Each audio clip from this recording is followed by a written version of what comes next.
this on? Is this thing on? Hello? Right then.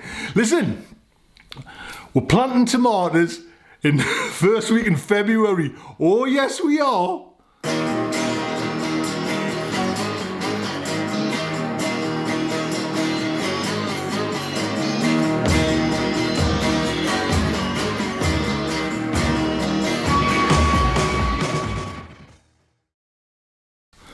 So now that might sound a little bit strange, planting tomatoes the first week in February, but that's what we're going to do. We're going to, bear with me.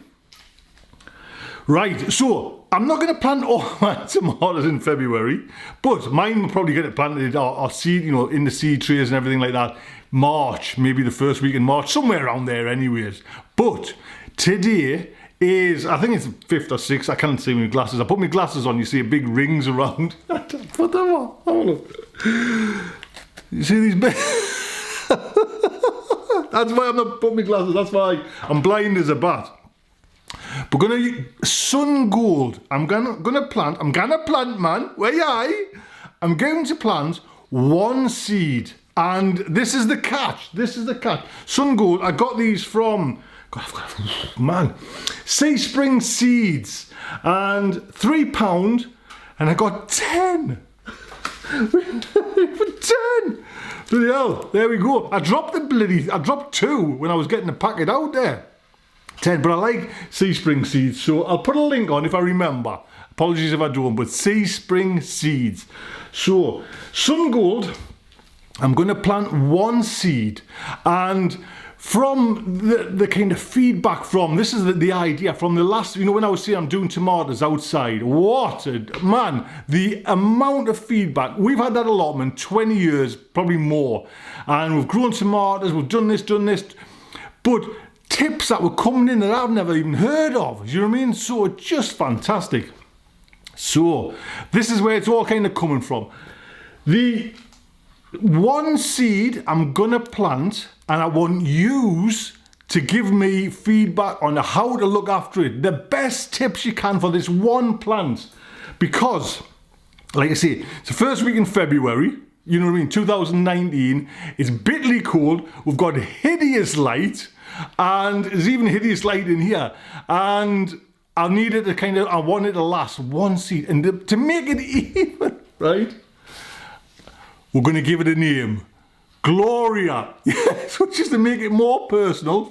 Gloria is a seed, and we're going to look after it. You tell me what's the best ways to keep this going until we can kind of get it and get it. We'll see it right the way through it, and we'll have a farewell day as well if we kind of come to the end of Gloria's glorious. We might even try and keep the seeds and get them out next. That would be fantastic, wouldn't it?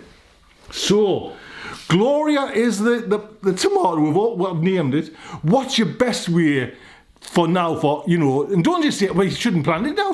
That's not the point. The point is I want your tips so we can kind of fight through this.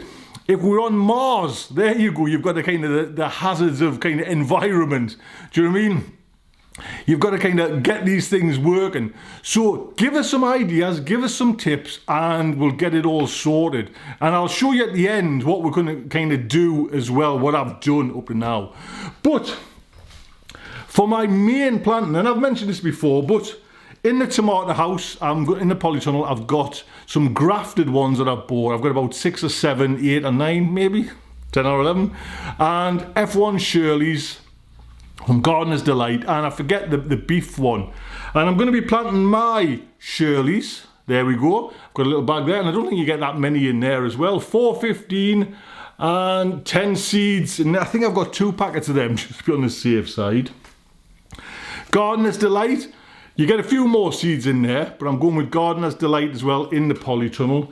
And my beef tomato in the polytunnel is Costoluto, and I can't remember which one I got in the grafted one, but they're not that one, but what the hell, do you know what I mean? Couldn't find any, to be honest.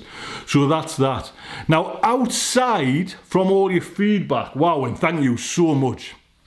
Bill's 2 Plots of Heaven, thank you so much. Crimson Crush is what I'm going for out there. There's quite a number of people said Crimson Crush is the tomato tone. So I've ordered 2 packets of that. And loads of people, and I didn't, kind of straight over my head. That wall, you know, when I took the camera, I'll put a link up there, where, you know, we kind of talk about that and tomatoes outside. Number of people said that little wall is making it like a microclimate. You know, the heat in the summer is kind of absorbing that brickwork, and it's kind of passing it out on the night time and just making it like its own little ecosystem, which I never even thought of.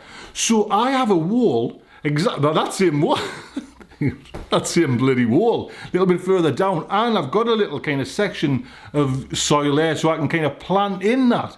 That's just before, you know, the hut I fixed, just there before I get into that hut. So I'm going to do them there, and I'll do them in the frame as well, building the kind of the bamboo frame, you know, and making that kind of rigid as possible as well.